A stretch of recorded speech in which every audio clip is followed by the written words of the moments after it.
everyone, and welcome to this June 21, 2021 Eugene City Council public hearing. Thank you for joining us in this remote meeting format we're using in response to Governor Brown's Stay Home, Save Lives order. This format enables us to meet and hear from the community and take care of business while keeping everyone safe. Anyone wishing to access the meeting can do so by watching the live stream available on our website, the broadcast on Comcast Channel 21, or by following the instructions listed for this meeting on the public webcast and meeting materials web page. If you join the meeting via computer device or phone, your microphone, webcam, and phone are automatically muted when you enter the meeting as an attendee. There are 2 public hearings on tonight's agenda. For those wishing to testify, please wait to raise your virtual hand until I announce that it is time to do so in my introductory remarks. Requests will be accepted until the first person to testify begins speaking. As a reminder, we are now allowing speakers the option of turning on your video when you are called on to provide testimony. As each speaker's turn is announced, the meeting moderator will temporarily promote you to panelist status, and you can unmute and turn on your video if you wish. This sometimes takes a little time, so just be patient with that transition time. And also, please use this increased access in a responsible way. Our intent is simply to be able to see each other's faces as testimony is given.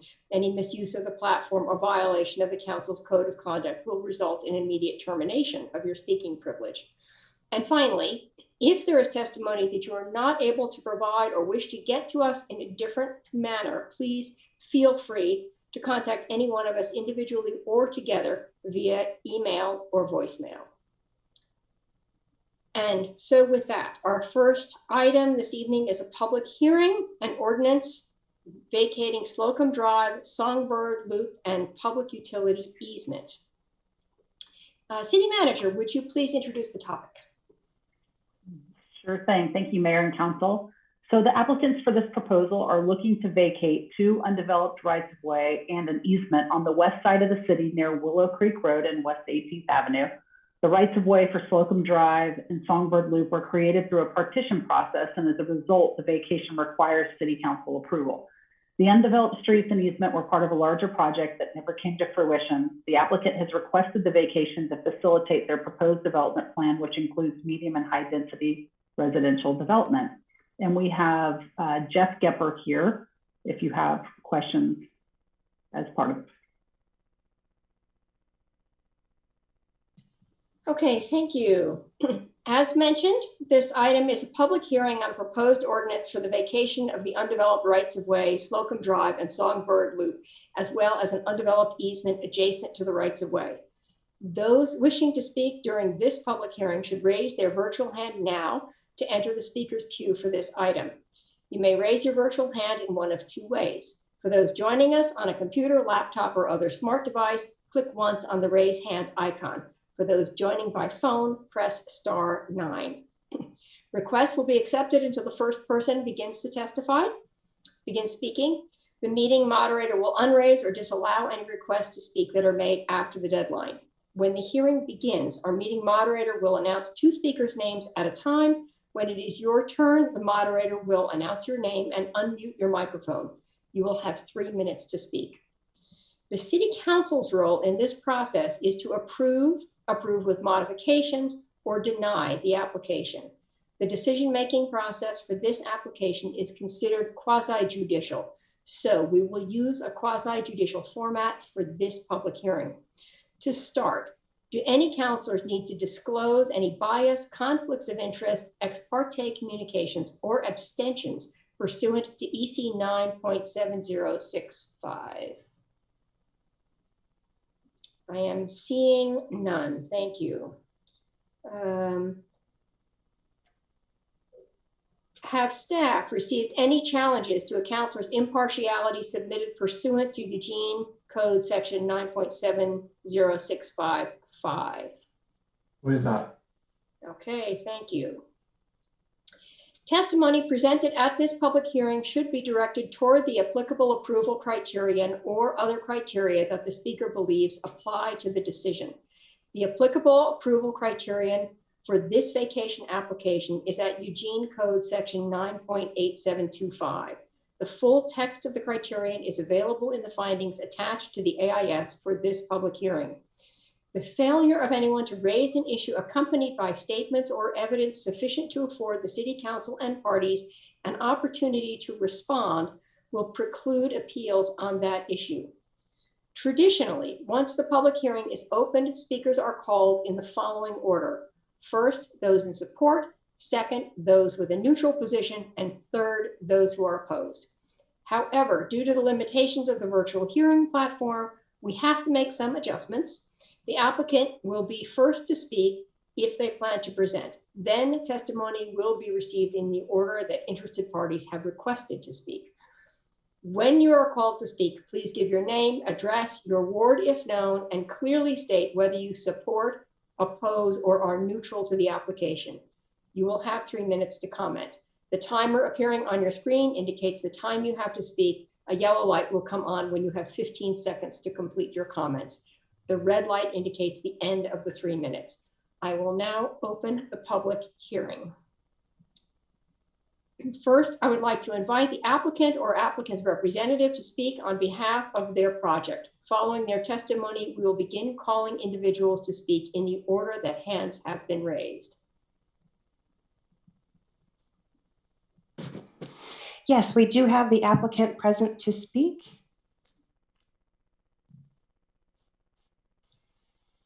Good evening, Madam Mayor and members of the council. My name is Mark Grins. I'm with Multitech Engineering, and our office is at 1155 13th Street Southeast in Salem, and we represent the property owners in this application before you this evening. This is very straightforward. Your staff has worked well with us. I make my presence here only to answer any questions you might have. I didn't have any other presentation or material to present. Thank you for offering me this opportunity tonight.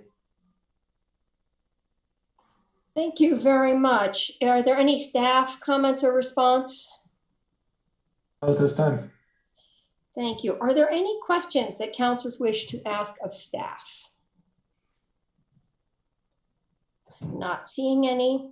I have on my script, does the applicant wish to make a final statement? I'm assuming you're complete. Thank you. So at this time, I will close the oh, no, wait. We haven't heard from the rest of the public. Are there any other people to speak? No, Mayor, there are no other folks signed up. Okay. All right. Then at this time, I will close the public hearing, and unless there are any objections from council, I will close the record for these applications. I am seeing no or hearing no objections, so the public hearing and record are closed. As a reminder, deliberations and possible action are scheduled for July 12th, 2021. Okay. Thank you very much, and thank you for appearing before us. We are now ready for our second item, a public hearing and possible action, an ordinance prohibiting the use of fireworks within the city limits in the area south of 18th Avenue or east of Agate Street through the remainder of 2021 and in 2022, prohibiting the sale of fireworks in the area south of 18th Avenue or east of Agate Street in 2022, and declaring an emergency and providing for an immediate effective date. I will now open a public hearing on a proposed ordinance to temporarily ban the use and sales of fireworks. If you wish to testify, please raise your virtual hand now to join the speaker's queue in one of two ways. For those viewing the meeting on a computer, laptop, or other device, click once on the blue hand icon. For those listening to the meeting on a phone, press *9. Requests will be accepted until the first person to testify begins speaking. The meeting moderator will unraise or disallow any requests to speak that are made after the deadline. When the hearing begins, our meeting moderator will announce two speakers' names at a time. When it is your turn, the moderator will announce your name and promote you to panelist status. You will have 3 minutes to speak. And with that, I will turn to the city manager. Would you please introduce the topic? Thank you, Mayor. You've done a really good job doing that already, but just to be clear, this public hearing is to consider an ordinance to temporarily ban the use of fireworks for the remainder of 2021 and 2022 in the areas south of 18th Avenue and east of Agate Street. The ordinance also proposes prohibiting the sale of fireworks in this area in 2022. Due to severe drought conditions and the upcoming 4th of July holiday, an emergency is declared to exist. And should you, so this is an important note, should council unanimously agree to take action tonight and the ordinance has a 2/3 affirmative vote, it will be effective immediately. Otherwise, it will be effective 30 days from your approval. Thanks.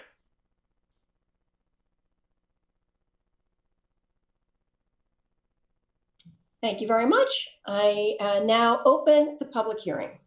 Do we have anyone to testify? Yes, at this time, we have 2 folks signed up to testify. The first is Emily Fox, and the second will be Jason Trout. Hi, my name is Emily Fox. I live at 455 East 31st Street. I'm in Ward 2. I support a ban on fireworks south of 18th this year and future years, and a ban on the sale of fireworks in South Eugene in future years starting in 2022. I remember how nice it was in 2015 when there was a ban south of 18th on fireworks.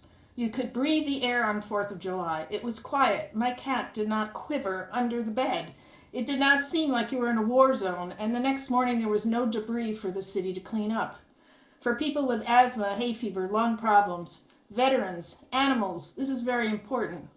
Also, I was not afraid that the fireworks in neighboring yards might set off the wooden fences that I and many other neighbors have surrounding our houses, that it might catch on fire, like the one in 2013 in North Eugene. A whole house was demolished because of fireworks. Also, I don't remember any violations of this ban. That is, I did not see any fireworks. I know this is a concern. How do you enforce it? I think this year especially it is important not to have fireworks. The ground is very dry from a low rainfall, spring, and the drying winds that we've had all month with wind gusts between 15 and 20 miles per hour every day. 2 days after the last rain, my garden was bone dry. I think this year, especially after the holiday farm fire, people are concerned about the possibility of fire and are willing to find another way to celebrate the 4th of July. I also want to call your attention to the resolution that the Southeast Neighborhood Board has submitted. I'm also a member of that board, but I am speaking as an individual. For a ban on fireworks citywide and education citywide about the danger of fireworks. A ban on the sale of fireworks within city limits. A ban on burning during 5-month fire time period south of 18th. And a position created by the city government to foster awareness about the spread of wildfire possibilities in our community and a support for a wildfire assessment program. So thank you very much.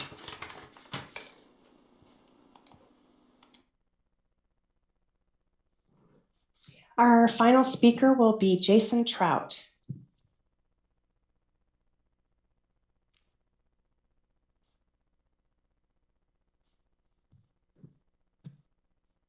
Jason, you can unmute and begin your testimony.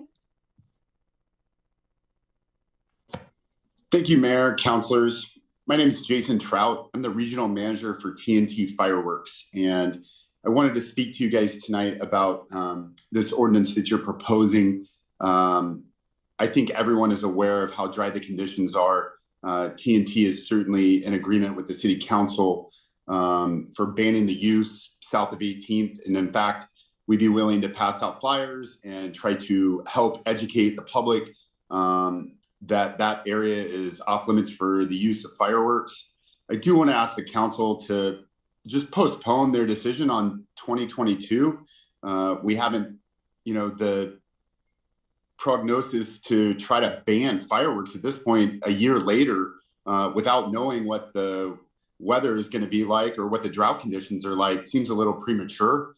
Obviously, banning the sale of fireworks south of 18th affects my locations and the nonprofit groups that are running them.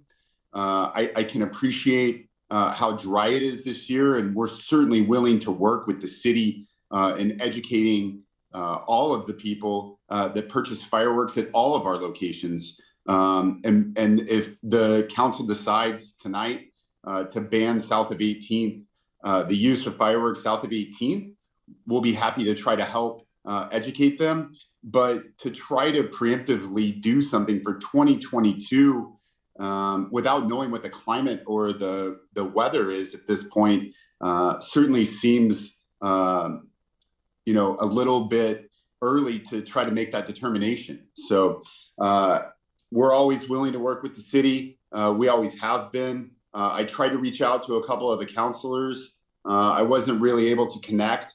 But if anybody has any questions, the majority of you have my contact information. And we're certainly willing to work with the city tonight. But I'm just asking you not to do anything for 2022 prior to seeing what the climate holds. You guys could also always go back and do the exact same thing that you're doing this year, next year, if the weather, if the weather is super dry like it is now. Thank you guys very much for your time tonight. Thank you, Mayor. That concludes our speakers. Thank you very much, Jessica. And I see that there are questions and comments from council. So we will hear from Councilor Semple, and then Councilor Groves, and then Councilor Keating. Councilor Semple.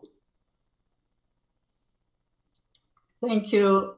And thank you to the people who came, all two of you. We've gotten a lot of emails. We talked about this when I was a new councilor, and Chief Saluda and I had conversations about silent fireworks, which Ashland had a few of, but there are not very many available and expensive. Personally, I've always loved sparklers and fountains. I just really find them fascinating and fun, but I've never liked the loud ones, and neither have my dogs. And some pretty expensive damage to my house and my car, and the dog's psyche. So I get it about the torment of them for veterans and animals and people trying to sleep and people trying to breathe, just for starters. But with climate change and drought and the incredible dryness, I think it's time to do this. There's dry grass and trees in all parts of Eugene. So I think we should do it citywide because equity. Why should North Eugene burn up? That's not okay with me. I think enforcement will be difficult, even though any noise will be circumspect. We don't have enough response for serious crimes right now. Not that, danger of fire is really serious too. As far as the sales, I know this is a really big fundraiser, and we can't stop sales this year for sure. I'm wondering what time of year the orders are placed, because we would need to decide before orders were placed, or we'd be in a situation that wouldn't be good. People have to brainstorm. Maybe we can help. Another fundraiser. So I think it's time, and I would support this, and I would also make friendly to add the whole city. Thanks. Okay, Councilor Groves, and then Councilor Keating. Thank you, Mayor. And I too want to thank everybody who spoke tonight and sent in emails regarding this topic. I also want to thank Councilor Keating for raising this issue. I am supporting definitely this year's ban south of 18th, east of Agate. Those were actually coordinates that I developed when I was deputy chief over operations for our fire department, but I also served during some really bad years as fire chief. And I've also responded to countless calls for fires started by fireworks, not just in South Hills, but throughout the city. And I've seen a lot of injuries that have been caused by the same. I would like to support the measure as written, or the ordinance as written for this year.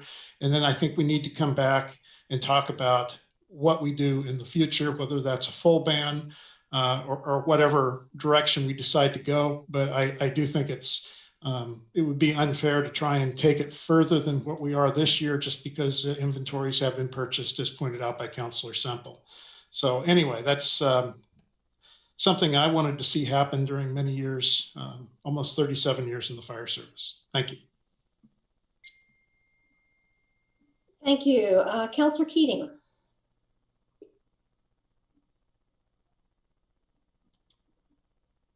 You're mute. Thank you, Mayor. I'm prepared to make a motion, so I'm happy to defer comment to Councilor Sirett before doing so, if that's appropriate. Yep, that's fine. I can come back to you. And Councilor Semple, I still see your hand raised. Were you needing a second round? Okay. All right. Let me turn to Councilor Sirett first. Thank you. I was going to wait till after we voted on this to make these comments, but since Councilor Semple and Councilor Groves indicated support, and I know this will not be happy news to Mr. Trout, but I plan to put in a work session poll for us to ban fireworks citywide with a 2-year lead time.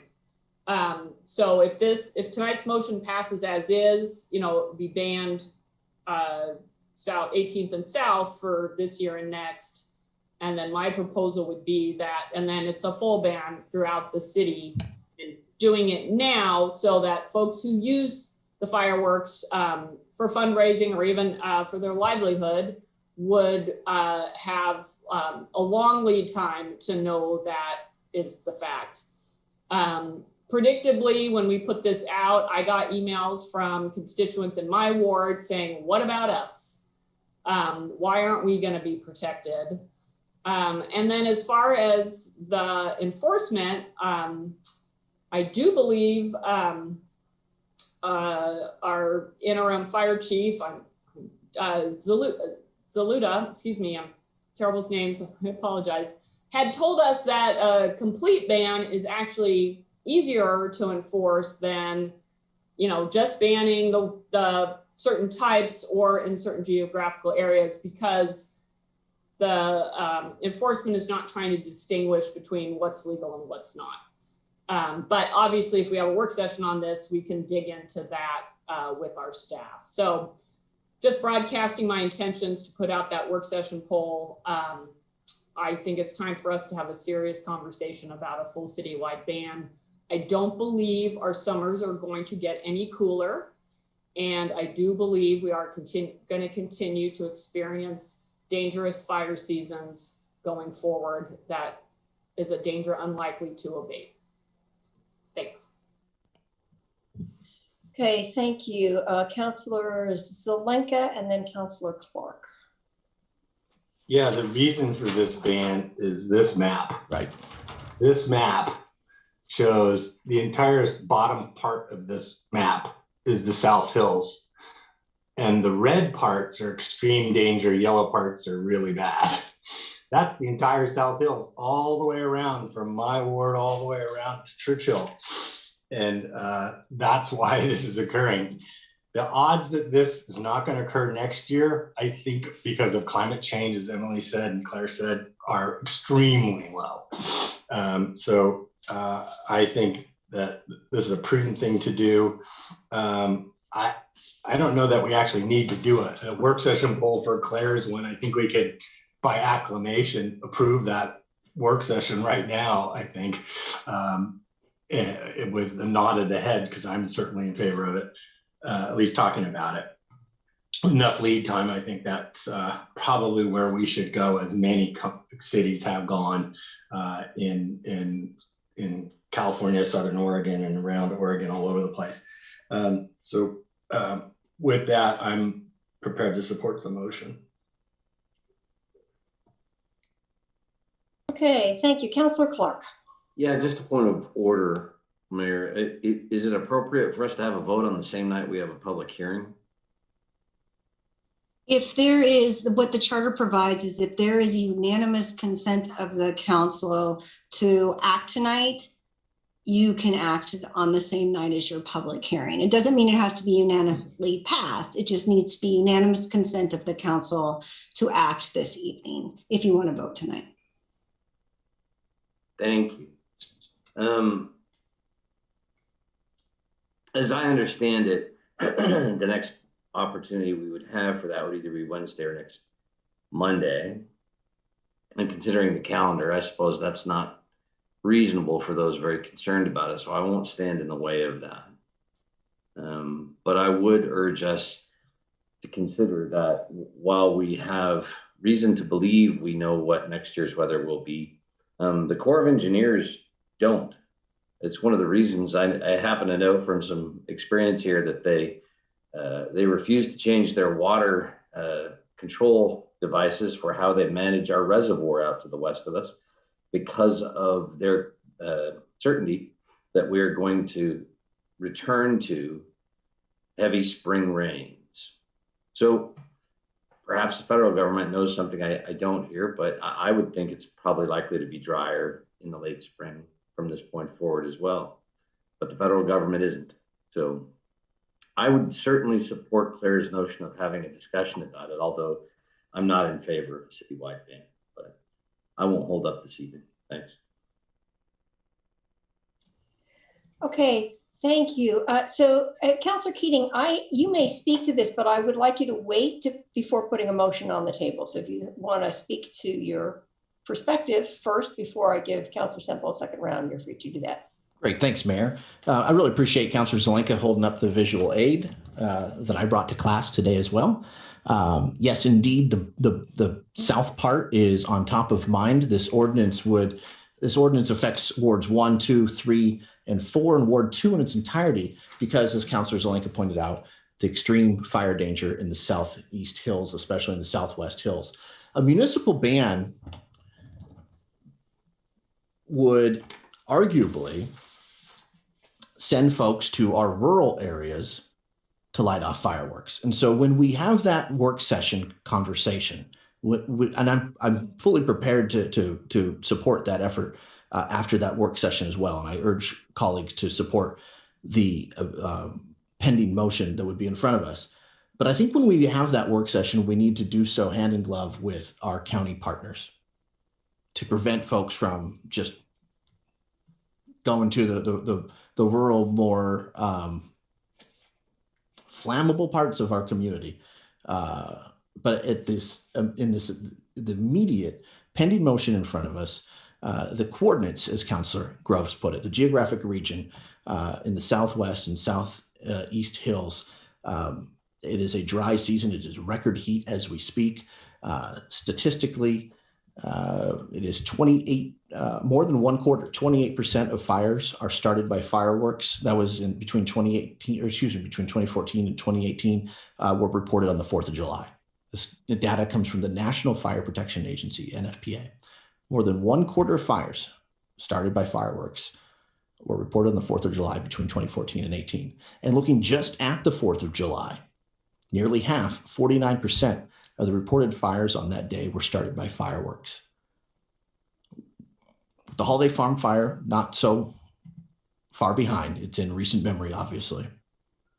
And the Columbia River Gorge fire stranded 150 hikers and threatened the town of Cascade Locks. That fire consumed 3,000 acres of pristine forest the Portlanders treat as a playground, and that fire was started by fireworks.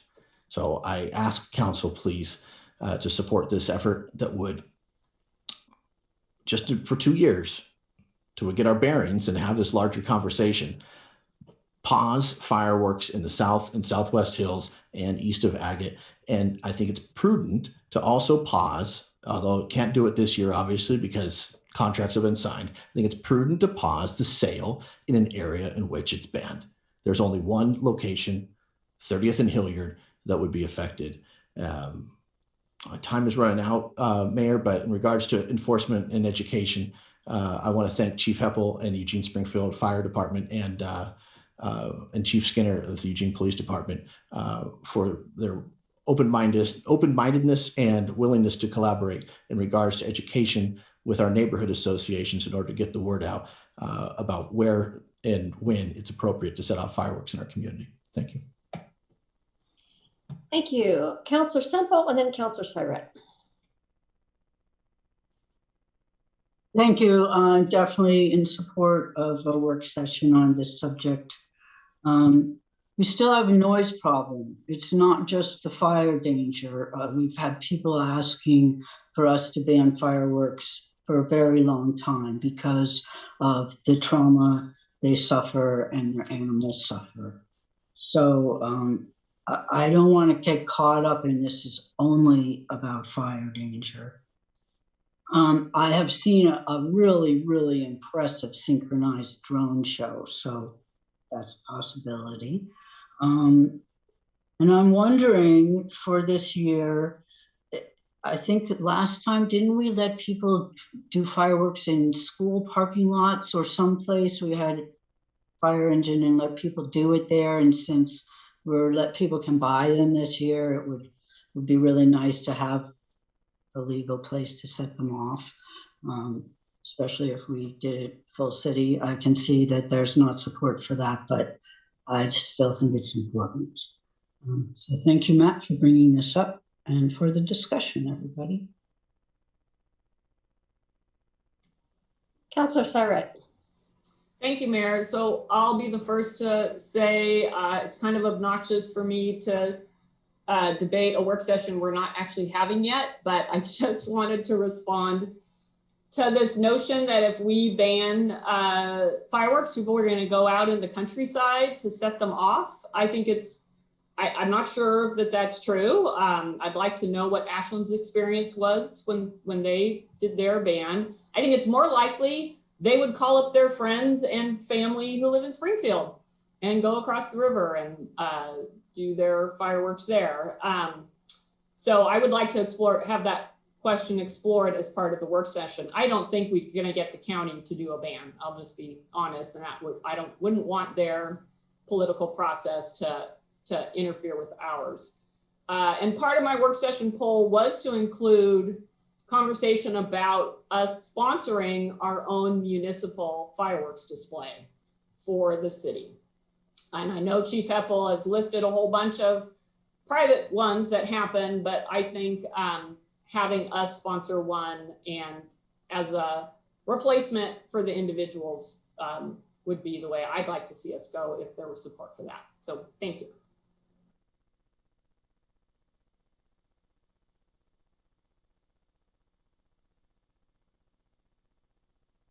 Mayor. There we go. I'm going to let Counselor Evans go for his first round and then come back to you, Counselor Clark. Hey, can you hear me? All right. No, I would just like to say that, it's not just the South Hills that are endangered by fire and by this dry season. There are all kinds, even in the flatlands where we live up north here, there are all kinds of opportunities for people to start fires and for those fires to spread. We also have an issue with some people in our neighborhood who are bringing in illegal fireworks and then setting them off. That's not okay. It affects our animals. It affects small children. So I'm more in favor of a citywide ban than I had been in the past. And I think that would be a good move for us. And I like Claire's suggestion that the city sponsor a fireworks show, on the 4th of July. And I think that would make some of our folks very happy that they could go and see a fireworks demonstration right here in the city that's legal and is protected, and everybody could have a good time from there. Okay, thank you. Counselor Clark. Thank you, Mayor. By an overwhelming majority, by a vast majority, the fires that are created on the 4th of July from fireworks are not from legal fireworks. They're from illegal fireworks that are already illegal and already banned. We haven't the ability to enforce that. We've made some strides, and that's good. But it's already illegal. And I suspect that many people will ignore any such citywide ban we do and do it anyway, because it's already illegal to do the things that cause the fires in most part. I've got some experience with this. For over 70 years, there has been a citywide fireworks show put on by the Active 2030 Club. The money raised to do so helps and benefits children's charities in our community. And the reason I know this is because I chaired it. I'm the guy who decided to move it from the fairgrounds to Alton Baker Park. And when I did, the deputy fire chief helped me plan that. And he's at the table today too. So that was 20 years ago, man. Can you believe that? There already is one that attending it in Alton Baker Park benefits children's charities, and I would hope we could support that instead. But I don't want to debate this before we have our work session, so I'll say it seems like the votes are here to do this for 2 years. I would split it, but I again won't stand against us deciding tonight. Although this is going exactly as I would hope it would not. And I feel like I want to object to it being decided tonight, but I won't do it because it will, because I would be the only one who would, and I'm not going to do that. So thanks. Okay, looks like Councilor Groves and then Councilor Evans. Thank you, Mayor. And Councilor Clark is correct. It's mostly the illegal fireworks. But former Chief Zaludik was correct as well, that if you ban all of them, it's easier and more obvious. That's something I used to say when he was my deputy chief. And as far as moving the fireworks from the fairgrounds to the Alton Baker Park, Councilor Clark, I was very happy when that happened because every year we would chase roof fires in the fallout zone. People let needles build up on the roof and combustibility, and they would ignite, and we'd be on people's roofs trying to save their homes. So this is something to take very seriously. I know I do. I appreciate hearing council say they do. Thank you. Councilor Evans, one more comment? Okay, I think with that, Councilor Keating, we are ready for you. Thanks, Mayor. And just a point of information, how do we establish consent to pass this tonight, or to put a vote on the table? My apologies. I skipped the question that I needed to ask. So just hold for a second. And also, Councilor Semple, did you have one more question or clarification? I just would like to know what Mike thinks might happen between now and Wednesday or now and Monday, to know if that be information I need. Otherwise, I'm happy with tonight, but I want to know why. Thanks. I'm against the idea of it and of doing 2 years, and by objecting, we would cause serious harm to the ability to prepare appropriately for this year, seeing as we're so close to the end of June. And I'm not interested in sticking my thumb in the eye of people just because I don't agree. So. Okay, so the first question I have is, does any councilor object to taking action tonight? All right, it looks like you're good to go. So Councilor Keating, you may put that motion on the table. Great, thank you, Mayor. And thank you, Councilor Clark, for your words as well. I move to adopt an ordinance prohibiting the use of fireworks within the city limits in the area south of 18th Avenue or east of Agate Street through the remainder of 2021 and in 2022, prohibiting the sale of fireworks in the areas south of 18th Avenue or east of Agate Street in 2022, and declaring an emergency and providing for an immediate effective date. Second.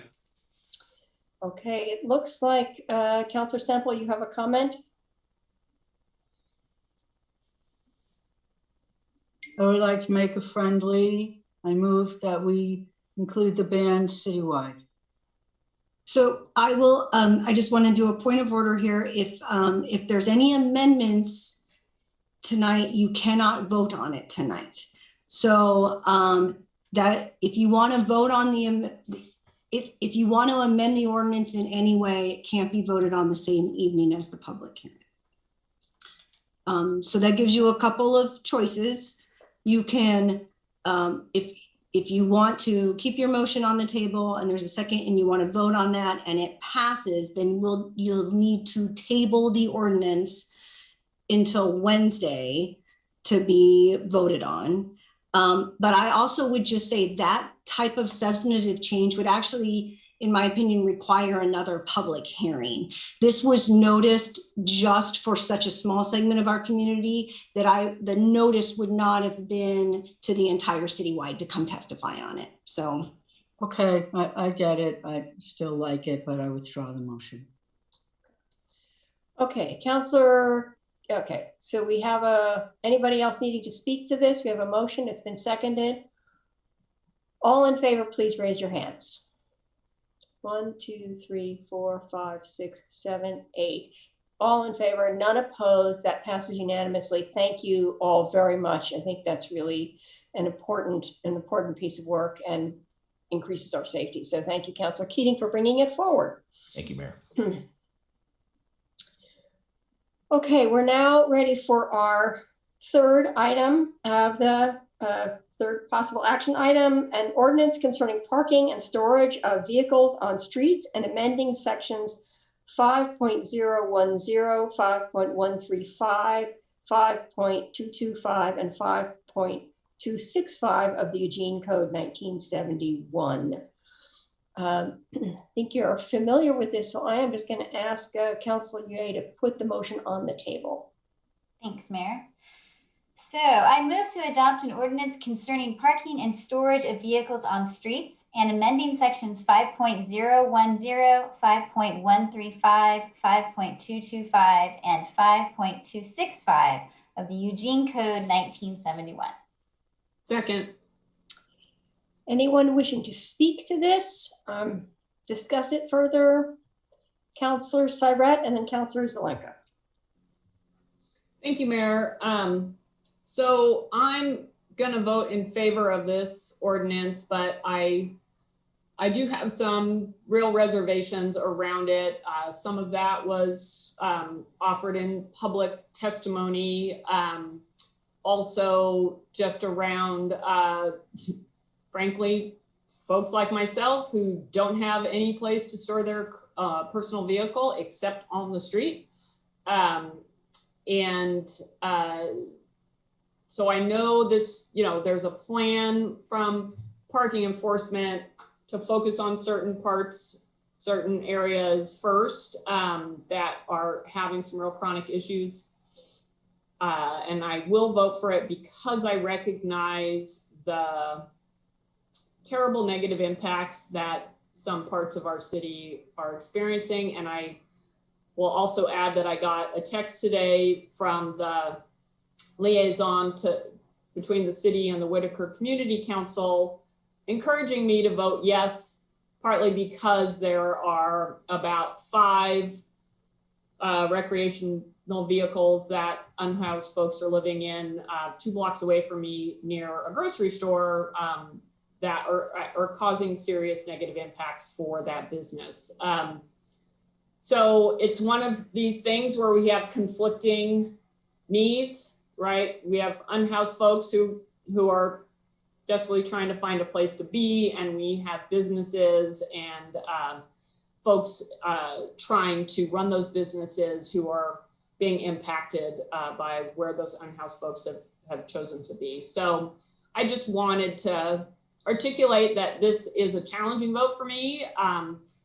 And I'm gonna request, if we haven't already, that this council receive an update on how this is being enforced in 2 to 3 months, so that we have some feedback from staff in terms of what they've done with the ordinance, how it's worked, what hasn't worked.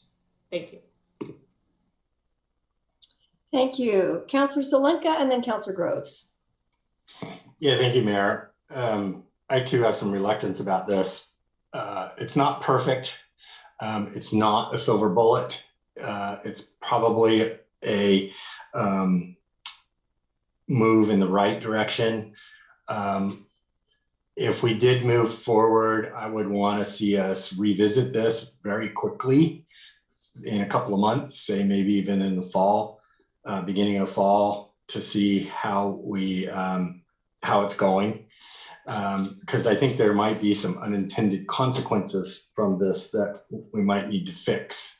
So I have a question. A couple of people responded that they don't have driveways. They don't necessarily have a place to park the RV, but they might have an RV, so they park out in front of their house. And that's where they store their vehicle. Or other people who don't have driveways or garages store their vehicles out front. I'm wondering how that, if someone could speak to how that will be treated and in most of the parts of the city, and secondarily, what happens if they do get a ticket for this and and they're not the intended recipients of this ticket because of the way that the ordinance is written, they get one anyway. How's that going to be handled? Hi, Councilors Lake, I can answer that question. I think we're referring to the, maybe I should clarify your question. Are you referring to the portion that's being proposed for amendment of no RV parking in residential areas in front of your house, or is it just in general house storage? The first, okay. Currently, how that would work is we would have to get a complaint, and that comes through our city website. Or we take it over the phone. And there's we call it MMS. So it comes through the system with license plate, the date, the location, a lot of information for us to be able to respond.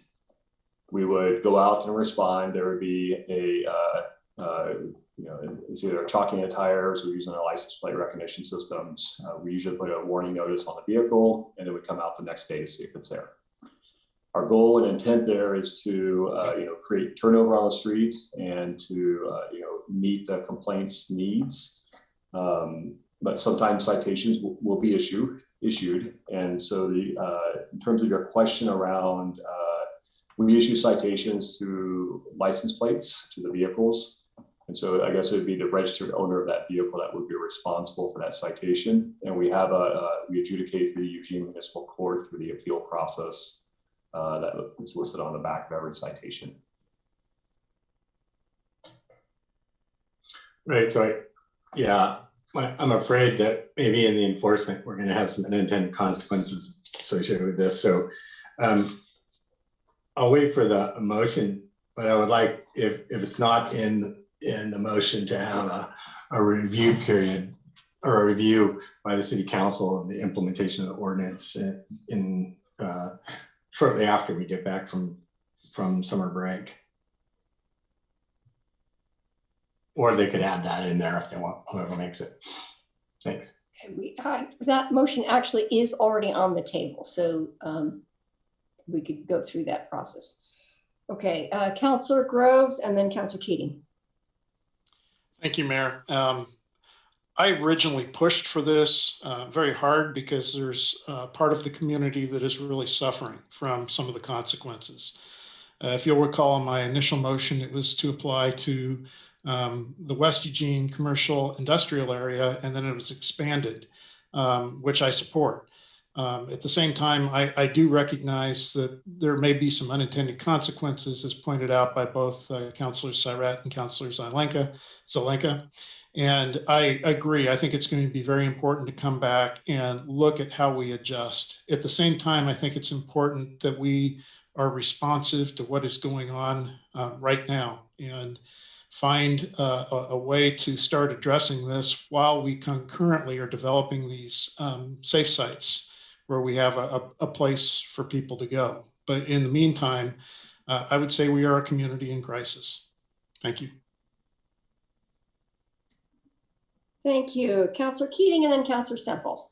Thanks, Mayor. This issue was presented to us as an acute problem in that West Eugene Parkway industrial area. And there's a neighbor in my community who lives in her RV. It's highly doubtful it's mobile.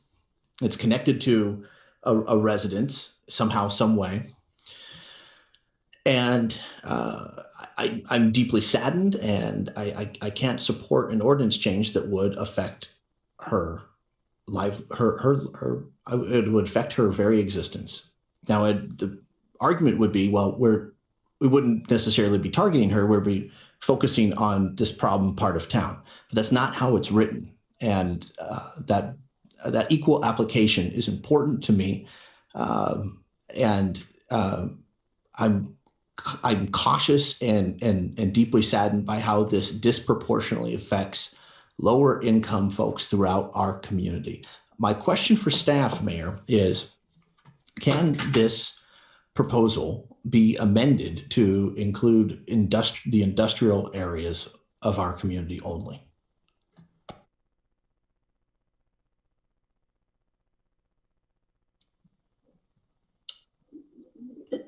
It certainly can't be done this evening. It would have to be if you wanted it to, it would be either to, you would vote no against this and then direct us to come back with a revised ordinance. It would be a motion directing us to come back with a revised ordinance that takes a different approach. But all of these provisions that are in your code are citywide. And so the code amendments are being made consistent with the rest of the way the parking and other traffic code is written. So if you want an ordinance like that, you can direct staff to try to draft it, but it's not a tweak that could be made to this ordinance this evening and have you vote on it this evening. Okay, understood. Thank you. And so if I may just editorialize, I think this is cart before the horse. Before our safe sleep sites are in place for vehicular living and for emergency FEMA style tent access to tent living and access to hopefully wraparound services with our service providers. My question then is a previous ordinance update, we as council we codified prioritizing the unhoused population that would be affected by this particular move. How is staff tracking who is living who's living in vehicles right now who will be affected by a potential ban on where they're parking? And since we've codified the prioritization of relocating, for lack of a better word, those folks' existence at this pending safe sleep site, what's the process by which we are tracking? So the prioritization that you are referencing was specific to the 13th and Chambers site and the Washington Jefferson Park site. There was no specific reference to prioritization, just folks around the entire city in RVs, as I recall. I don't have it directly in front of me, but it's yeah. I think your recollection is accurate. Thank you for that. And with the eviction moratorium just days away, I have a lot of heartburn supporting this as written tonight. And if it were more targeted, or excuse me, I'll leave that there. I've heard other counselors express consternation, and I can't support it. Support the ordinance change that's written in front of us tonight. Thank you. Councilor Semple and then Councilor Ye. Thank you. I have a lot of problems with this ordinance too, but there's a dangerously explosive situation in West Eugene, and I think that most of the community doesn't know about it. You know, we've been getting the emails for months. So I want to do something there. I'm a little concerned about how this moves people around, you know, 2 blocks away instead of across the street. But we don't have another place for them to go. So where will they go? Will we tow them? Will we cite them and hope they move 2 blocks away? You know, Councilor Pryor and the Whack-A-Moles are going to be getting out the croquet sticks soon. I really like the idea of making it only commercial industry areas. We just did it for fireworks. And couple questions. Nobody can store their RV on the street. So where do the people who have them with no driveways, so what are they going to do? If they can't be overnight, then where do they go? It's only RVs that can't be overnight, because if you store a vehicle for 72 hours, that's got to include overnights. So I'm really nervous about people with RVs and what they're supposed to do. Big mess. And what if there's a homeless person with an RV who parks in front of your house and you think that's totally fine and the neighborhood's okay with it, but legally they can't be there? That seems against what we're trying to do. You know, will we tow them? Where will we tow them to? Then what will we do with them? What will we do with all their possessions? So I'm really conflicted. I really want to help West Eugene. I really don't want to hurt people that aren't criminals. I'd really like to come back to it, but I know we need to do something now. So somebody convince me. Okay, Councilor Ye. Thanks, Mayor. So I think what I'm hearing from a lot of my colleagues is the same thing that I'm feeling, and in that I wish I wasn't in this place, right? I wish we weren't at this point where this situation is clearly out of control. I would not be even considering this motion if we weren't also working on our safe sleep spots, which we're going to be talking about on Wednesday with an update, because not having places for people to move, as we've said before, is not acceptable. And so we're working on this on two fronts, right? We're working on addressing these very problematic behaviors that are not acceptable, and we can't just move around the community. And we're working on places for people to be where they'll be safe, and they work together, and they have to be seen together. I think, to make sense of it all. And I understand the hesitance that this seems a little extreme. And I was hesitant at first, but once you start hearing the stories, and I appreciate Councilor Groves for forwarding some of those to us that I might not have gotten, they're just completely unacceptable. Not just in a commercial or an industrial zone, but I don't want them also moving into neighborhoods either. It's just not safe. And that's why I'm willing to vote for this. And then I did want to ask, do we need, I like the idea of having a quick update in a couple of months, maybe in fall, like Claire and Alan suggested. Is that something we can just do automatically, City Manager, or do we need to add that to the motion? Yeah, we'll just come back in the fall with an update. You don't need to vote to direct me. I've heard that pretty loud and clear. I appreciate that. Thank you. Okay, thank you all for your comments. I see that Councilor Semple has another comment, but I just wanted to chime in here. I'm joining everyone with a sense of reluctance about this, a situation that seems to be spiraling out of control in a certain part of the city. And recognizing that changing the code is, in one sense, creates clarity on the landscape, and in another sense is a very blunt instrument where we actually know kind of specifically the problem that we're trying to solve, but the instrument we're using may impact a larger number of people. And just a question, and maybe Jeff can answer that. I'm assuming that if enacted, that these changes would still more or less function on a complaint basis. So we're probably not doing just circuits around town and monitoring. Am I correct on that? Yeah, there's five proposals here, and I think what we're talking about is the storage on the street component in the RVs, and that is a complaint basis. The other areas around the 2-hour parking in the neighborhoods, that's part that we would, if you park in zone J, you would need to move, at least 2 blocks away to repark the vehicle. So that would be something that would be in the neighborhoods also. And the commercial vehicle would be, we would enforce the commercial vehicle code as proposed if that passed. And so that would not be a complaint basis on that part.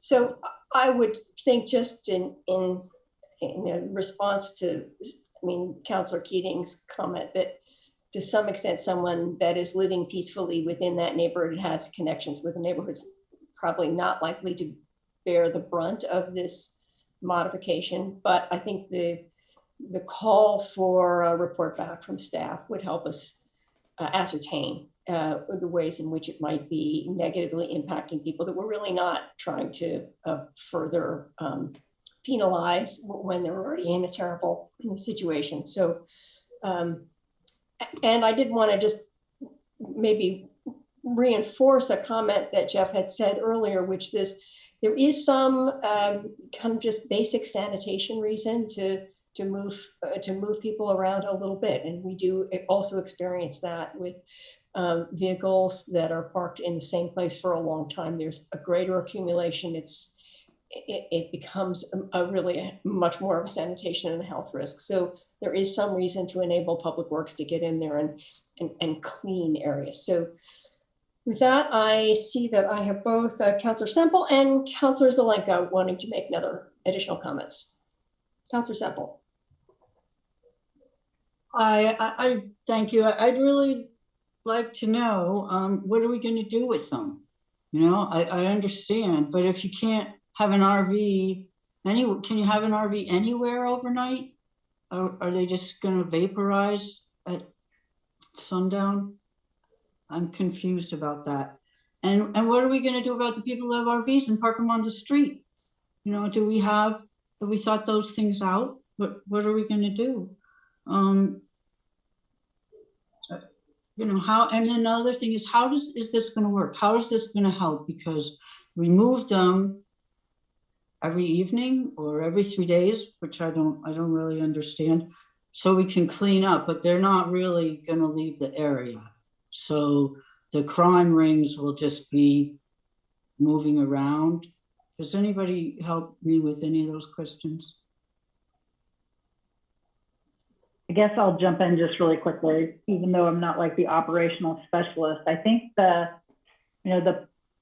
we don't have great answers to all of your questions because I think we're all trying to deal with what is somewhat of a crisis situation and trying to bring new tools to the table to help us manage that. And so it's a very dynamic situation.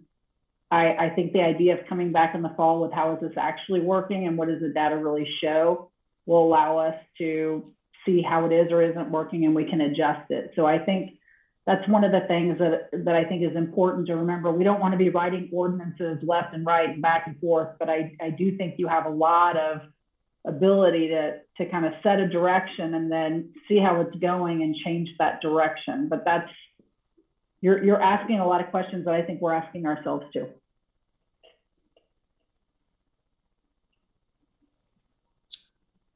Okay, Councilor Zelenka.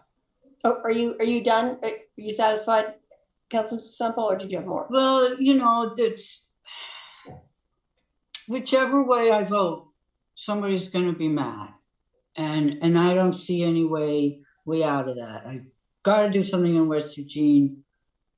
I don't want to move people who don't need to be moved. I don't know what to do about those owners with their RVs. Nobody knows. So I feel like I'm voting for something that I'm not really sure what it is. Okay, Councilor Evans, I'll give you a first round and then Councilor Zelenka. Okay. I'm kind of curious. The staff look for a more middle ground with this? I know we have to do something. I've driven through there many times. I've talked to business owners. Got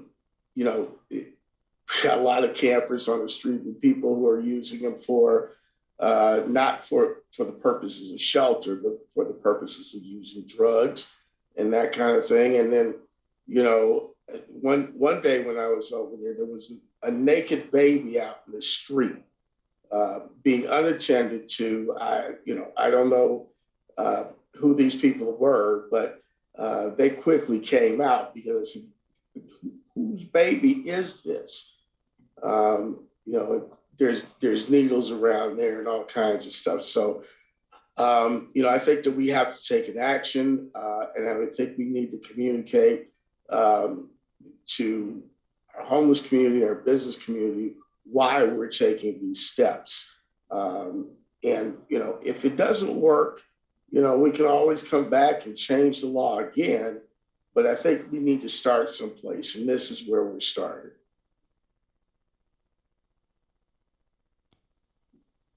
Thank you. Councilor Zelenka. Yeah, Emily, it's the constant dilemma of a counselor, what you put forward. But I concur with those who've said that what's happening around the city is just not acceptable. And we need to take action. Is this perfect? Probably not. But we do lots of things that aren't perfect, which is why we should look and see how it's working and adjust when we come back in the fall after we've seen it a couple of months, not a couple of years, but a couple of months. I want to thank the city manager for putting this on the agenda in the fall. I was going to amend that the council review the impacts, the enforcement, and the unintended consequences of the ordinance as soon as possible after the summer break. But we're going to do that anyway. So hopefully we'll learn something by then, and we can make adjustments if it's not working. Okay, thank you. I believe we are now ready for a vote. So all in favor, please raise your hands. 1, 2, 3, 4, 5, 6, 7 opposed, 1, and that passes 7-1. Thank you very much. This is a hard one, and appreciate everyone trying this new step. Appreciate Jeff. Thank you for clarifying.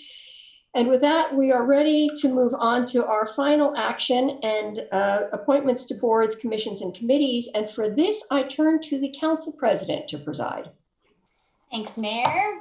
First, I just want to thank everyone who applied.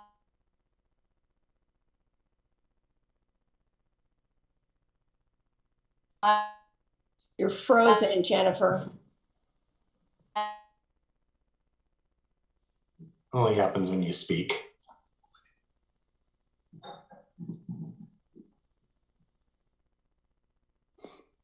Vice Chair. In every reviews, it's always hard. All right, can you guys hear me? There we go. Thank you. No? Okay.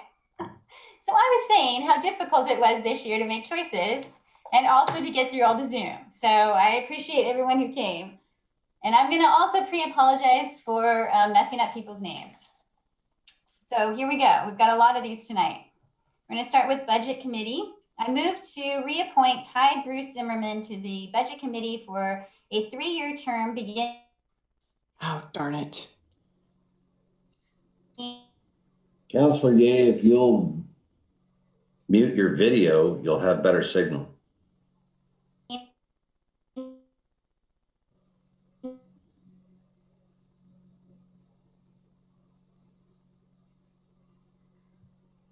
The councilor is making an emphatic plea for improved Wi-Fi access throughout our community.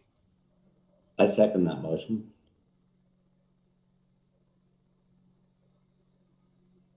Silent motion. I'm texting her. Okay, good. She may need to bow out and then there she goes. Okay. If she drops the video and just does the audio, it will work easier. Oh my gosh, I'm so sorry. Can you guys hear me now? Yes. I just kicked my family off by yelling at them to all get off the internet. Okay, so do I need to do the first one again? Yes. Okay, so I move to reappoint Ty Bruce Zimmerman to the Budget Committee for a 3-year term beginning July 1st, 2021 and ending on June 30th, 2024. Second. All right, everyone in favor, please, I need to check and see if there's, okay, no one's got their hand raised. So everyone in favor, please raise your hand. 1, 2, 3, 4, 5, 6, 7, 8. Anyone opposed? Oh, that's 8. Okay. Next, move to appoint Siobhan Cancel to the Budget Committee for a 3-year term beginning July 1st, 2021 and ending on June 30th, 2024. Second. There are no comments, so we'll go ahead and vote. Everyone in favor, please raise your hand. 8. Okay. Next, move to appoint Ryan Konofsky to the Budget Committee for a 3-year term beginning July 1st, 2021 and ending on June 30th, 2024. Second. Councilor Clark. Thank you. I move to substitute for Brittany Quick Warner, and if I get a second, I'll speak to it. Second. Thank you. There are about 11,000 women in Ward 5, and none of them have ever served on the city's budget committee. And certainly not in the last 17 years. And in my 17 years of experience with the budget committee, since before council, I can rarely remember a more qualified person for this position. She does have access to influence city policy through the organization that she leads. But certainly if we were to disqualify people for separate from the organizations that they lead, there are a number of organizations like 350.org or others whose leaders we would have to nullify as well. And I don't recommend either. So I think as a person in Ward 5 who so rarely gets the opportunity to serve on this, she's exceptionally well qualified, and I would hope that my colleagues would support her appointment. Thank you. Point of information, President Ye? Sure. Is there a way to determine the number of votes that the previous appointee and the person that Councilor Clark is appointing received, respectively? Oh, probably. It's in your packet. I will. If anybody has it in front of them, I could probably pull it up. To that as well, I would say that I don't always fill out the nominations because that's not an official part of our work here with budget committee nominations. That's a convenience issue, not an official part of the process. I have that in front of me if you want, Jennifer. Yeah, sure. If we can answer Councilor Keating's question, that'd be great. Ryan got 3 votes and Brittany Quick Warner got 1. And Mike Clark didn't vote. Okay, thank you. All right, I think next was Councilor Groves. Thank you. I think Ryan is a fine candidate, but Brittany Quick Warner's application and her talking points, I thought far surpassed any of our applicants. I think it would be a shame not to have her on the budget committee. And mine does not put these in order, so I think it was Councilor Evans and then Councilor Keating. Yeah, where is it appropriate for me to put in an additional substitute motion? Now, or because I know we're doing the discussion of this last motion now for Brittany. Is it to substitute for Brittany, or is it to also substitute for? Also substitute for Ryan. So right now, I would say we should vote on Brittany, and then if there's been a motion and a second to substitute Brittany, if that passes, then you could move to substitute somebody for Brittany. Okay. If Brittany fails, then you'll move to substitute for Ryan. Right. Yeah. Okay. Got it. So let's get through this part.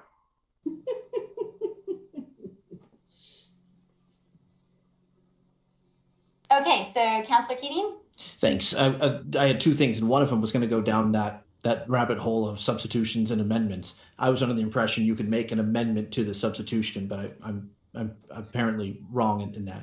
It's just for clarity. There's no right or wrong. If you want to, it doesn't give an opportunity to vote on Brittany, and that is the motion and the second on the table. Right. It's just a whole lot easier if you move through them consecutively. Right. I would vote on the motion to substitute that is on the table right now. That is the way we historically do it. So I would say that is the right way, because that is the way we vote. I hear you, but it's not wrong should someone move to amend Brittany's name for someone else's name. It's less right. I would say it that way. Well, then I will, city attorney, pick up what you're putting down, and I would vote no. Great respect for Brittany. And as chamber president, she has immense amount of access to this council and to the inner workings of our city government. And not that she wouldn't be a valuable resource, but Brittany has been wholly valuable in bringing the for-profit community to the table, in helping us find safe sleep sites throughout our community. But to advance someone who received one vote by a colleague who didn't even vote in the process is a bit disrespectful to the rest of us that took our time to do the research and the outreach to advance other candidates. I'm thrilled that a Ward 2 candidate was advanced. She was one of my votes. The other one of my votes, Zach Mulholland, has not been advanced, but I would happily support a substitute and hope that we could find a place for Ryan, who has applied to other the Sustainability Commission, I believe. But either Ryan or Zach, both of whom received at least 3 votes each, who also represent wards that are underrepresented through our boards and commissions, wards 4 and 6 respectively, it would be a little, not disrespectful to the process, but it would be most curious to advance someone who only received 1 vote from a colleague who didn't even participate in the process in the beginning. So I strongly encourage folks on this council to vote no to the motion in front of us, and please go to Councilor Evans for a substitute or amended motion. Thanks, Councilor Keating. I have much respect for the mayor keeping track of all of us now. So I'm going to go with Councilor Surratt, and then I think we have 2 people who want a second round. Thank you, Chair. So I'm going to vote no on both substitutions. If the second one if the first one fails, and another, or all the substitutions, I guess I'll put it that way. I also have great respect for Brittany Quick Warner. I think she has been a fantastic leader of the Chamber of Commerce. I'm really impressed with where she's moved that organization to, and I feel really that we're a fortunate city to have her in that role. Like Councilor Keating, I feel like because she's in that role, she does actually have quite a bit of influence and standing that allows her to, weigh in on issues related to our budget in a way other members of the community don't enjoy. But the other reason I'm going to vote no on the substitutions is just my own personal process in how I go through choosing the candidates. And in this case, Ryan was one of my choices, and I'm sticking with him. So thank you. Thanks, Councilor. So Councilor Evans, did you still want a second round, or is that just left up from? No, yeah, it just got left up by mistake. So Councilor Clark. Yeah, I just wanted to respectfully disagree with Councilor Keating that it's not a fair accusation or characterization, I suppose, to say I was uninvolved in the process. I involved myself in exactly the way I wanted to. It's intentional that I don't go through the non-formal nominating process exactly for this reason, because I've disagreed with the process that we've done this for a while. But for the record, it was Randy Groves who did vote for her. So had I done so, she would have had 2. But I understood the point of these other folks had 3. I think it's unfortunate that from what I'm hearing,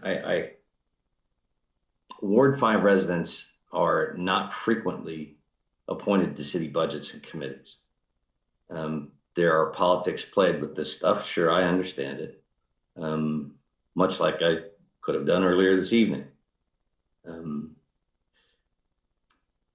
But when we have as qualified a candidate who has applied in good faith for this, I would hope we could show them the support for other people in the city other than in South G. Thank you. Thanks, Councilor Clark. I'll just stick myself really quick in the queue.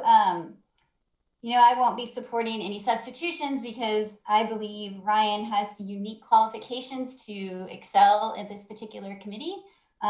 He's also a Ward 4 resident, so he's from North Eugene, and I rarely have an opportunity to support someone from North Eugene, as Mike said, and Ryan is also from North Eugene. He lives not too far from me, and I don't know him personally, but I've been very impressed with his interview and with his application, and I look forward to voting for him. So, and can somebody take Greg's name hand down? Because I can't do that because I'm not a It'll go down. Thank you. It's just, I'm having a hard enough time keeping track. So if there are no other comments, we will be voting for the substitution, correct, Catherine, of Brittany Quick Warner? That's okay, correct. So everyone who votes yes for substituting Brittany Quick Warner for this position, raise your hand. 3. Everyone opposed? 1, 2, 3, 4, 5. Okay. So that did not pass, so we will now go to the original motion. Everyone in favor of appointing Ryan? Oh, Jennifer, I had a second substitute. oh, right, I'm sorry. Go ahead, Councilor Yeah, Evans. I'd like to substitute Zach Mulholland. Is there a second? Second. All right, any comments? All right, seeing none, everyone in favor of substituting Zach Mulholland? I did have a question because Ryan is so wholly qualified. Should this pass, is there any guarantee that Ryan would advance to the Sustainability Commission? Someone could make a substitution, but Ryan is not currently one of the appointees on your agenda. Got it. Thank you. All right, so everyone in favor of the substitution of Zach Mulholland, please raise your hand. 2, all opposed? 1, 2, 3, 4, 5, 6. Okay, that also does not pass. So we will now go to the original motion. So everyone in favor of appointing Ryan Kanofsky to the Budget Committee, please raise your hand. 3, 4, 5, 6, 7, 8. Okay. Excellent. We are moving on. So that is the Budget Committee. So now we're going to move to the Civilian Review Board. So move to appoint Clay Neal to the Civilian Review Board for a 3-year term beginning July 1st, 2021 and ending June 30th, 2024. Second.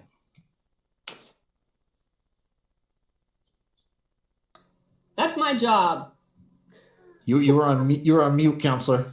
Yes, I was, but give me a second. I did. Thanks.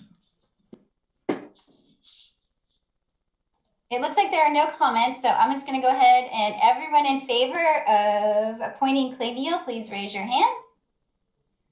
1, 2, 3, 4, 5, 6, 7, 8. All right. So next one is move to appoint Alan Lehman to the, or maybe Lyman to the Civilian Review.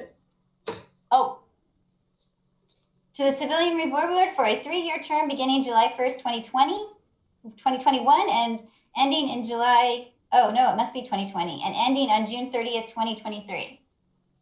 Second. Yes, Alan. Just to clarify the dates on this is because he's filling a term that was unfinished. No, I apologize. I believe that is my error, and it should be a term beginning July 1st, 2021. And ending June 30th, 24. 2024. Yes. Okay, thank you. Thank you. Should I restate it, Catherine, or is it? No, understood? we just want to make sure, because both of the dates are off, 2020 and 2023 are off. Jessica, you're sure it's not fulfilling an unfulfilled term? Both of those dates need to be changed? Yes, I am sure it is not filling a vacated term. So, okay, so just for clarity, it is the term beginning July 1, 2021 and ending on June 30th, 2024. For Mr. Alan Lyman, a good man. Councilor Keating? Yes, Alan is a very good man and would make a wonderful commissioner. I would also like to see a little more diversity, and hence why I am moving to substitute Alexis Hajar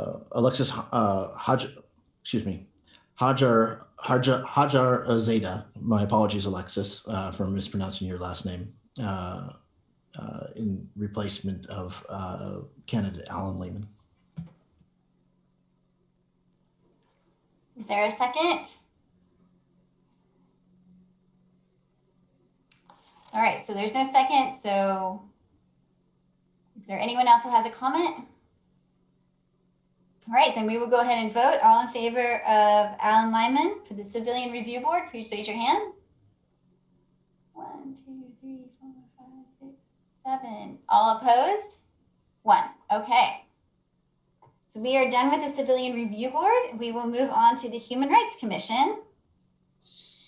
Move to reappoint Chris Gallego to the Human Rights Commission for a 3-year term beginning July 1st, 2021 and ending on June 30th, 2024. Second. Any comments or questions?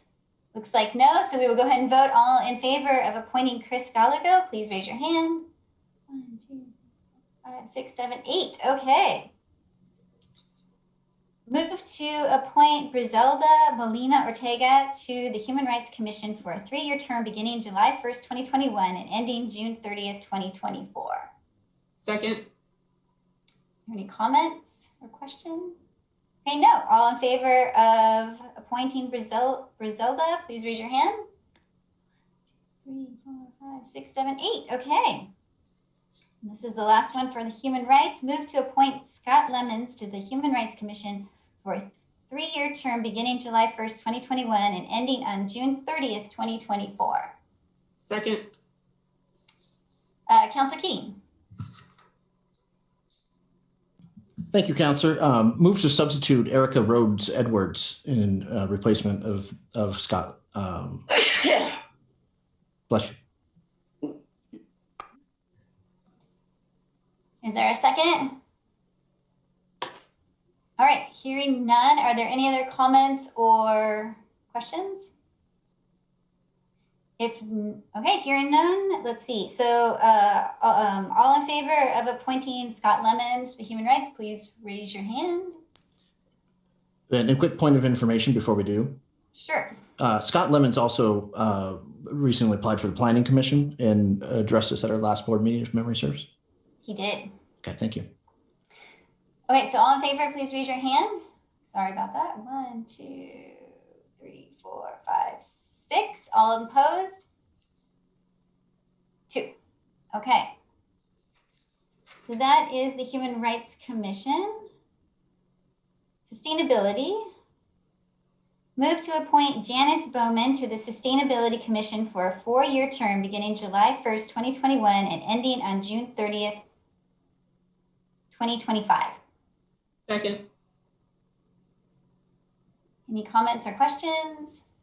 All right, all in favor of appointing Janice Bowman, please raise your hand. 1, 2, 3, 4, 5, 6, 7, 8. Okay. Move to appoint Mitra Gruwell to the Sustainability Commission for a 4-year term beginning July 1st, 2021 and ending on June 30th, 2025. Second. Any questions or comments? Seeing none. All right, all in favor of appointing Mitra Gruwell, please raise your hand. 1, 2, 3, 4, 5, 6, 7, 8. Okay. Move to appoint Hannah Schaefer to the Sustainability Commission for a 4-year term beginning July 1st, 2021 and ending on June 30th, 2025. Second. Any comments or questions? All right, seeing none, all in favor of appointing Hannah Schaefer, please raise your hand. 1, 2, 3, 4, 5, 6, 7, 8. Okay. That is all for the Sustainability Commission. Councilor Ye, we Oh, did yes. miss one, Dennis Dennis. Reynolds. Oh, I skipped Dennis. Oh my goodness. Okay. Move to appoint Dennis Reynolds to the Sustainability Commission for a 4-year term beginning July 1st, 2021 and ending June 30th, 2025. Second. Thank you. And thank you, Jessica, for pointing that out. I'm sorry about that, Dennis. Anybody have questions or comments? No? Okay. All in favor of appointing Dennis Reynolds, please raise your hand. 1, 2, 3, 4, 5, 6, 7, 8. All right. That's everyone. Thank you. Now we are done with sustainability and we're going to move on to the Toxics Board. So move to appoint Yvonne Coates to add to an industrial rep position on the Toxics Board for a 3-year term beginning July 1st and ending on June 30th, 2024. Second. Any comments or? All right, seeing none, all in favor of appointing Yvonne Coates, please raise your hand. 1, 2, 3, 4, 5, 6, 7. All opposed? 1. All right. Who was the one? Councilor Keating. Move to appoint Michaela Larson to an industry rep position on the Toxics Board for a 3-year term beginning July 1st, 2021 and ending on June 30th, 2024. Second. Any comments or? All right, all in favor of appointing Michaela Larson, please raise your hand. 1, 2, 3, 4, 5, 6, 7, 8. All right. Move to appoint Ryan Joseph Mayer to an advisory position on the Toxics Board for a 3-year term beginning July 1st, 2021 and ending on June 30th, 2024. Second. Advocacy, not advisory. Oh, yes, advocacy position. Thank you. Any comments? All right, all in favor of appointing Ryan Joseph Mayer, please raise your hand. 1, 2, 3, 4, 5, 6, 7, 8. Point of order, did we skip Daniel Sharp? Did I skip someone again? We did, yes. Move to appoint Daniel Sharp to an industry rep position on the Toxics Board for a 3-year term beginning July 1st, 2021 and ending on June 30th, 2024. Second. Any comments? No. All right, all in favor of appointing Daniel Sharp, please raise your hand. 1, 2, 3, 4, 5, 6, 7, 8. Okay. All right. So now we're moving on to the Historic Review Board. Move to reappoint Leslie Yates Pollard to the Historic Review Board for a 4-year term beginning July 1st, 2021 and ending on June 30th, 2025. Second. Any comments? No. All right. All in favor of appointing Leslie Yates Pollard, please raise your hand. 1, 2, 3, 4, 5, 6, 7. All opposed? Any abstentions?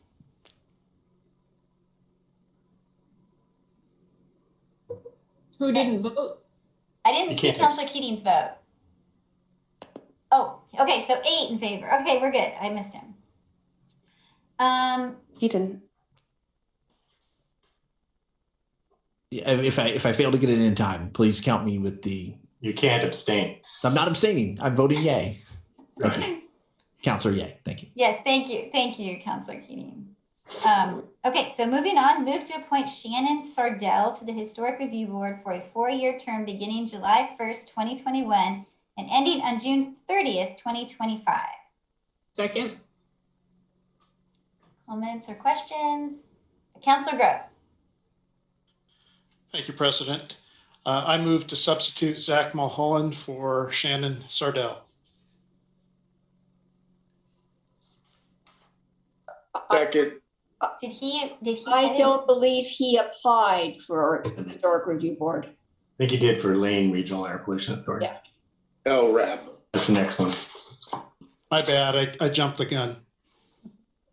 That is okay. It's been a lot of motions. All right, so and all in favor of appointing. Did he withdraw his motion? I don't think he got a second. Yeah, that's. We didn't get that far, yeah. So we're good, Catherine? We're okay. Yeah. Okay.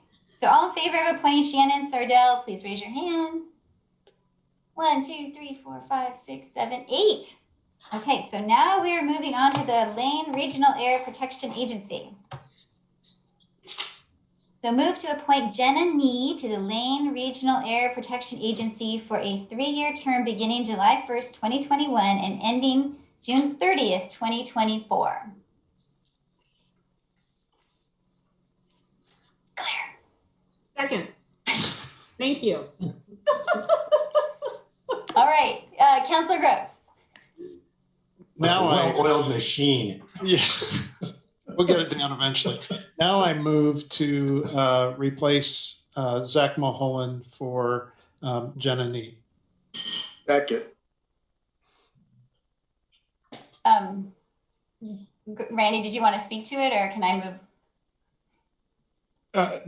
Sure. I just been impressed with Zach's work on the Sustainability Commission. I think that it's just a natural fit into the LRAPA with, the air is so closely tied to what we were trying to do around sustainability and climate change. And I just think he would be a very good choice for this position. Thanks, Mayor Vinis. Thank you. I just wanted to speak to this because this was my recommendation, and I agree that Zach is definitely qualified. This has been a little bit of a pipeline. A previous sustainability chair also made the move onto the LRAPA board. I was very impressed with Jenna Nee, and I think there is a reason to bring new people in. She comes with really a high level of skill. She's a lawyer. She works with senior citizens. She's very concerned about their vulnerability to air quality.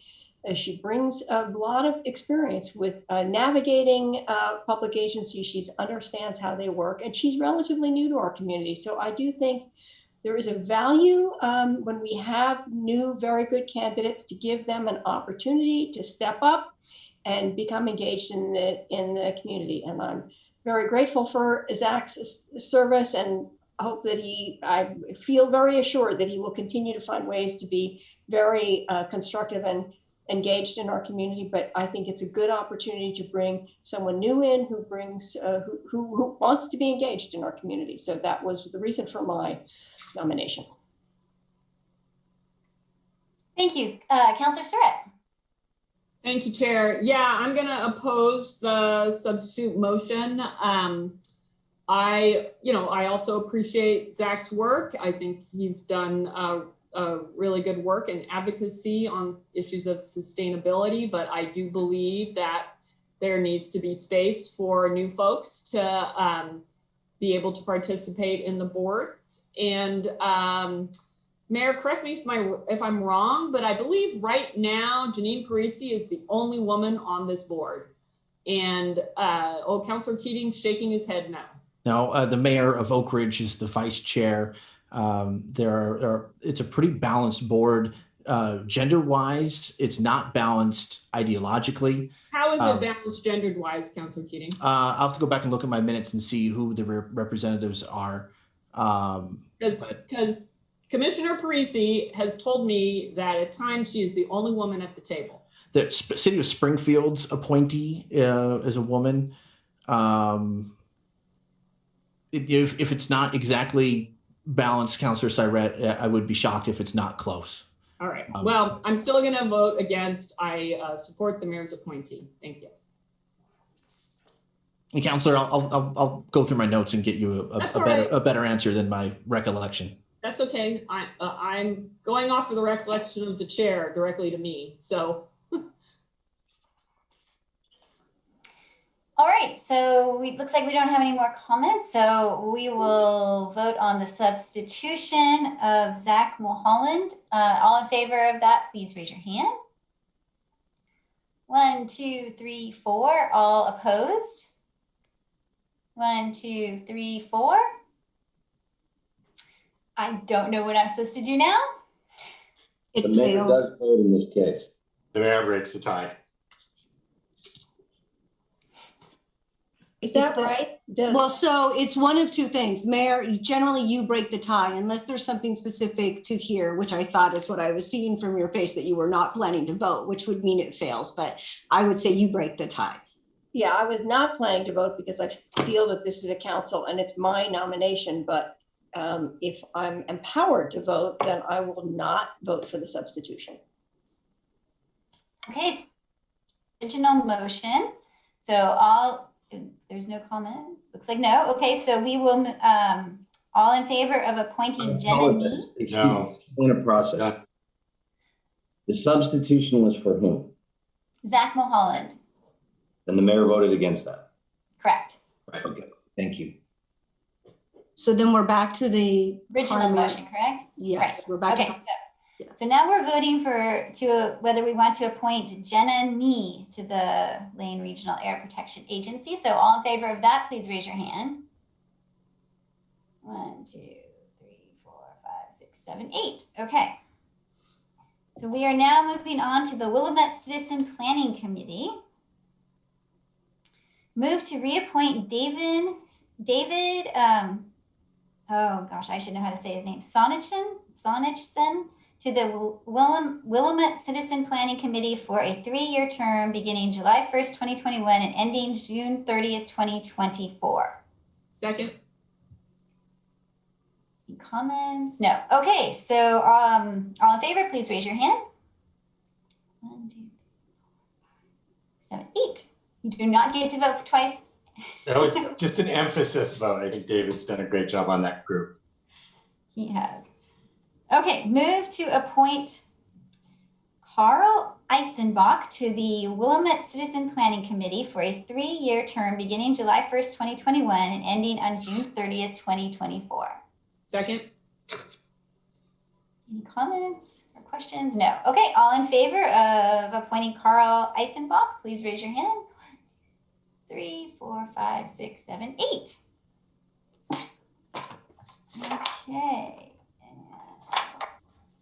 Next is move to appoint Meredith Jacobson to the Willamette Citizen Planning Committee for a 3-year term beginning July 1st, 2021 and ending on June 30th, 2024. Second. Comments? Okay, all in favor of appointing Meredith Jacobson, please raise your hand. 3, 4, 5, 6, 7, 8. Okay. Move to appoint Sharon Roberts to the Willamette Citizen Planning Committee for a 3-year term beginning July 1st, 2021 and ending on June 30th, 2024. Second. Any comments? No. All in favor of appointing Sharon Roberts, please raise your hand. 1, 2, 3, 4, 5, 6, 7, 8. All right. And we have a last minute. I have the Planning Commission. We got our votes in on time. So I have the appointees for that as well. So for the Planning Commission, move to reappoint Lisa Fragola to the Planning Commission for a 4-year term beginning July 1st, 2021 and ending on June 30th, 2020. Second. Any comments or questions? No. All in favor of reappointing Lisa Fragola, please raise your hand. 3, 4, 5, 6, 7, 8. Okay. And move to appoint Thomas Fiorelli to the Planning Commission for a 4-year term beginning July 1st, 2021 and ending on June 30th, 2025. Second. Any comments or questions? No? Okay. All in favor of appointing Thomas Fiorelli, please raise your hand. 1, 2, 3, 4, 5, 6, 7, 8. Okay, that was our last appointment of the night. I want to thank everyone who applied once again and just congratulate everyone who's going to be working with us for the next 3 to 4 years, depending on your appointment. And it looks like Councilor Keating had something to say. It was just a point of information. We were talking about the makeup of the RAPA board. There are 9 members, 5 of whom are men and 4 of whom are women. The women that serve are Mayor Holston of Oak Ridge, Janine Parisi, who works at UWeb, Misty Frost from Eugene, and Gabrielle Gadero of Springfield. And I'll just jump in that this was Misty Frost is stepping off. So Great. Thank you, Mayor. this was a woman replacing a woman's seat. Great. And I will also point out that for a long time, most commissions were all men. So having a majority women is never a bad thing, in my opinion. Of course, that is just my opinion at this late night. So I think we are done for the evening. I will pass it back to the mayor. Thank you. That was well done, a full night, lots of decisions. Thank you all. And with that, we are adjourned.